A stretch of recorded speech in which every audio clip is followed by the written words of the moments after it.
হাই friend, কি খবৰ? আপোনালোকৰ চাগে সকলোৰে ভালেই। আৰু বৰ্তমান ডিউটিৰ পৰা আহি পাইছোঁ, যিহেতু 9:30 বাজি গ'ল। মানুহজনে মাছ ফ্ৰাই কৰি আছে আৰু দেখোন কেনেকৈ ফ্ৰাই কৰিছে আৰু কি মাছ ফ্ৰাই কৰিছে সেয়াও দেখুৱাইছোঁ আপোনালোকক। আৰু দেখিছে এজনী আমাৰ গুণগুণ আজি মোৰ লগত অলপ কাজিয়া লাগি আছে যিহেতু।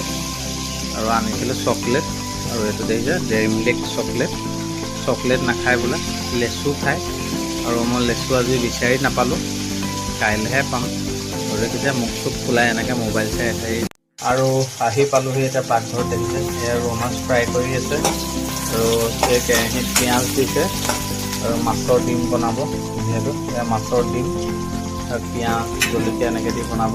তাৰপাছতে এইপিনে ৰেডি হৈ আছে ভেন্দি ফ্ৰাই কৰিব, পিঁয়াজ আৰু জলকীয়া এনেকৈ দি পেলাই, নাজানো আৰু কেনেকৈ কি বনায়।